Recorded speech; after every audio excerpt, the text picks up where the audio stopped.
les copains, alors aujourd'hui on se retrouve pour une nouvelle vidéo là où je vais vous lire une histoire. Donc l'histoire s'appelle Le vilain petit canard. Donc sur la page on peut voir des petits canards, il y en a 3. Et ici il y a le résumé avec des signes tout excités.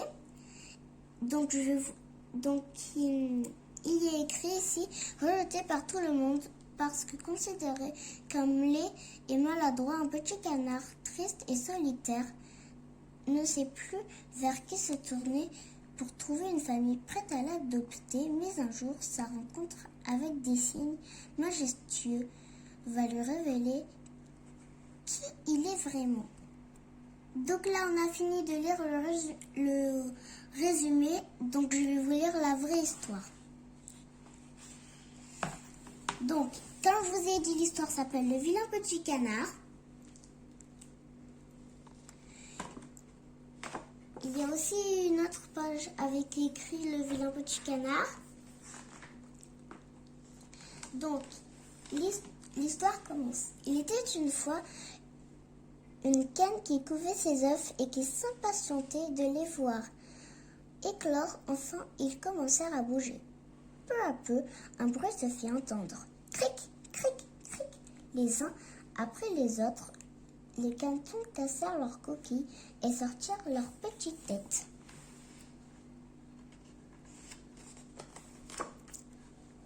Mais un œuf restait encore à éclore. Une vieille canne qui passait par là s'y intéressa de près. Pas de doute, c'est un œuf de dinde, affirma-t-elle. Peu de temps après, l'œuf se brisa, une tête en sortit, puis un bec, et enfin tout le reste du corps jaillir de la coquille. Grand, gris, maladroit et laid, cet oisillon ne ressemblait à aucun de ses frères. En voilà un énorme caneton, s'exclame la mère. Serait-ce une dinde? Nous le saurons bientôt. Allez, tous à l'eau! Toute la famille se dirigea vers l'étang. Un à un, les petits sautèrent à l'eau. De doute évident, ce n'est pas une dinde, déclara la canne. Regardez comme il bouge les pattes et comme il se tient bien. Mais le reste de la fratrie refusait d'admettre qu'il était bon nageur. Ce gros caneton est trop bizarre. Nous ne voulons pas de lui.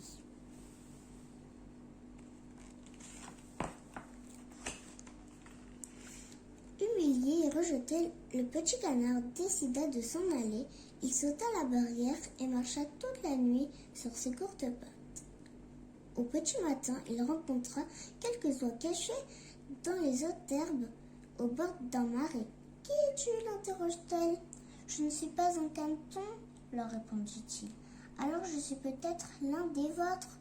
Tu n'es pas très beau, mais tu m'as l'air sympathique. Quand tu sauras voler, peut-être voudras-tu migrer avec nous » lui proposèrent-elles. Soudain, des coups de feu retentirent. Pan, pan! Des chasseurs avaient repéré les oies et leur tiraient dessus. Le groupe s'envola à toute allure, laissait l'oisillon bien seul. Un chien de chasse s'approcha de lui, le regarda, le renifla et s'en alla sans le toucher. Ce n'était sûrement pas une oie.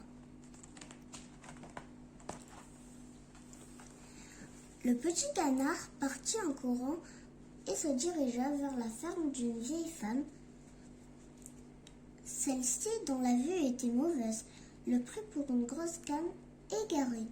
« Eh bien, se réjouit-elle, je vais enfin avoir des œufs de canne, à condition que ce ne soit pas une mâle, je vais la mettre avec les poules. » Les habitants du poulailler ne mirent pas longtemps à comprendre que ce gros caneton n'était pas capable de pondre. D'ailleurs, chaque fois qu'il le pouvait, il allait barboter dans la mare. « On est si bien au chaud sur la paille, » lui dirent les poules. « Vous non plus, vous ne comprenez pas, soupira le petit canard. Et à nouveau, il s'enfuit.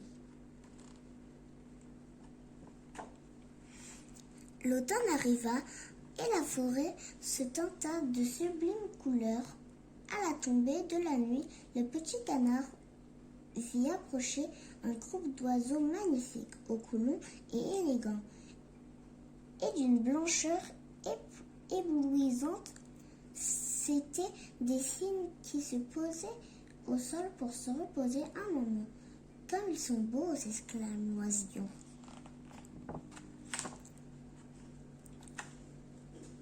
L'hiver ensuite s'installa, le froid était glacial et le canton éprouvait les plus grandes difficultés à nager dans le lac. Il était si fatigué qu'il se retrouva coincé dans la glace.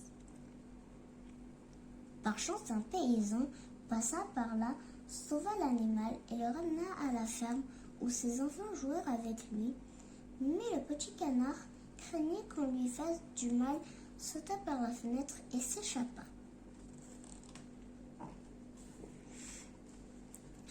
Tout l'hiver, le canton se réfugia dans le marais entre les roseaux. Enfin, le printemps arriva. D'entre les buissons sortirent 3 élégants cygnes qui flottaient sur l'eau. Le jeune oisillon s'approcha d'eux. Accepterait-il un vilain petit canard comme lui?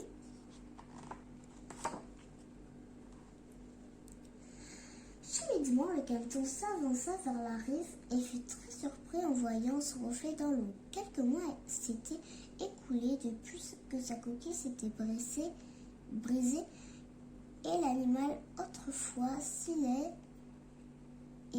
et si maladroit, s'était transformé en un cygne magnifique. Les cygnes l'aperçurent et le saluèrent.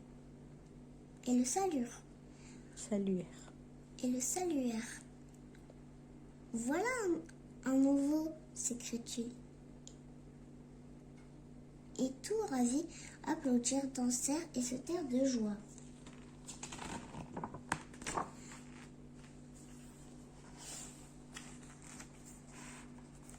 Donc l'histoire est finie. Alors j'espère que la vidéo vous a plu et si vous voulez d'autres vidéos pour histoire, chansons, tout ça, n'hésitez pas à vous abonner. Donc on se dit à bientôt.